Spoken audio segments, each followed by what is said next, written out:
Ah, Brazil. You've heard the stereotypes: football, carnival, beaches, beautiful people, and the most confusing political soap opera this side of the equator. But behind the postcards and memes, Brazil's got a history messier than a carnival hangover. Colonization, coups, dictatorships, and some of the most creative politicians you'll ever meet. Let's go all the way back. The year is 1500. Pedro Álvares Cabral, a Portuguese dude aiming for India, crashes into Brazil instead and says, "Yep, good enough." He claims the land for Portugal like it was empty. Meanwhile, millions of indigenous people are already living their lives, farming, fishing, body painting. These were the original Brazilians, the Tupi, Guarani, Yanomami, and hundreds of other peoples. They had languages, trade, spiritual systems, and they didn't need pants or landlords. But then came the Portuguese, armed with guns, smallpox, and the world's worst case of savior complex. And boom, colonization begins. First up, trees. Brazil was named after a type of wood, which is a weird flex. Then, Portugal decided to make Brazil their own sugar daddy, literally. Sugar needed land. Land needed labor. Enter the transatlantic slave trade. Over 4 million Africans were enslaved and brought to Brazil. It's one of the darkest chapters in human history. But out of that suffering came something powerful, the soul of Brazilian culture. Afro-Brazilian influence gave us samba, feijoada, capoeira, all of it born from pain and resilience. Meanwhile, Portugal got filthy rich and probably blew it on lace and powdered wigs. Fast forward to the 1800s, Napoleon's wrecking Europe, so Portugal's royal family does what rich people always do in a crisis.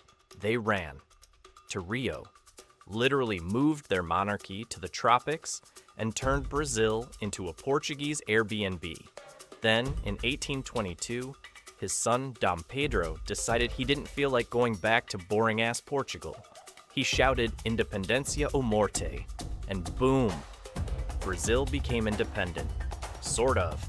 He made himself emperor. Eventually, the military got sick of the monarchy cosplay and ousted Dom Pedro II in 1889.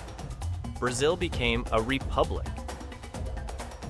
The first few decades were basically a coffee-fueled boys' club run by oligarchs and generals. Democracy was just a sticker on the window. Then came the Vargas era in the 1930s. Getulio Vargas. He runs the country like a soap opera, sometimes as president, sometimes as dictator. He gives workers rights, builds industries, bans parties he doesn't like, and ends his career with a literal gunshot and a handwritten goodbye note. Iconic?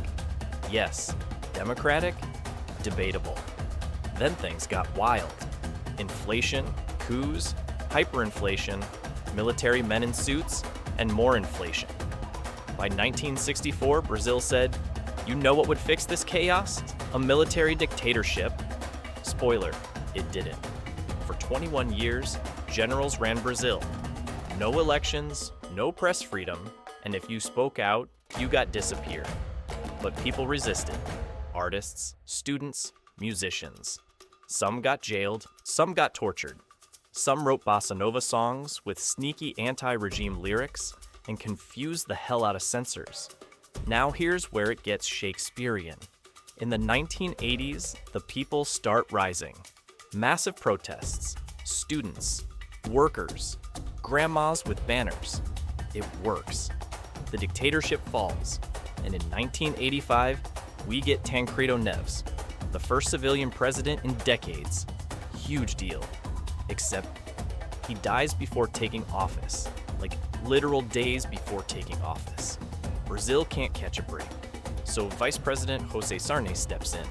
Inflation goes insane and Brazil changes currency so many times that no one knows if their lunch costs 1 real or a goat. Then, 1989. Brazil's first real democratic election in a long time. And who wins? Fernando Collor de Mello. A young, flashy rich kid with slick hair, fast cars, and empty promises. He calls himself the Hunter of Marahas. Basically, a crusader against corruption. Spoiler, he becomes the corruption. In just 2 years, the economy tanks, protests explode, and Collor becomes Brazil's first democratically elected president to be impeached for, yep, corruption. He resigns in shame. Fast forward to now.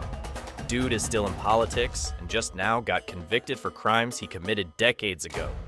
Brazil's justice system runs on samba time. Then came stability. Sort of. Fernando Henrique Cardoso, a professor with presidential vibes, tames inflation with a real plan. Then, in 2002, the underdog story happens. Lula wins. Ex-metal worker.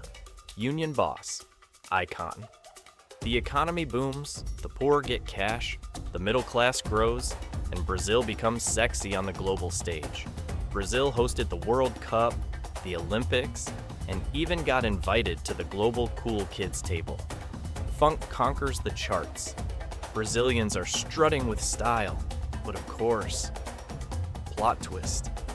Lava Jato, one of the biggest corruption investigations in history. Everyone's dirty. Lula goes to jail, Dilma gets impeached, people start fighting on Facebook like it's a family group chat gone nuclear. Then, Bolsonaro, army captain, internet troll, big fan of guns and saying whatever the hell he wants. He wins in 2018. He calls COVID a little flu, while hospitals overflow. The Amazon burns, and the country turns into a battleground between memes and madness. And just when you think it's over, Lula comes back. Yep, after all that, out of jail, back on the ballot, and wins the presidency again in 2022, like some bearded political terminator. So where is Brazil now? Brazil today is a paradox in flip-flops.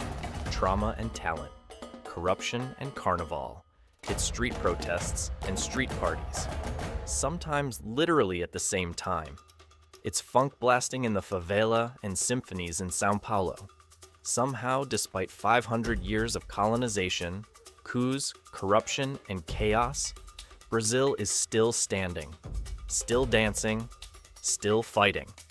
It's a country that survives on rhythm, sarcasm, community, and the fact that Brazilians can find joy even when the world is on fire. Sure, it's messy as hell, but it's also brilliant, beautiful, and alive in a way few countries are. So, yeah, that's Brazil. A 5-century soap opera with no season finale in sight. What a ride. If you enjoyed this madness trip to Brazil, smash that like button like a corrupt politician smashing a shredding machine.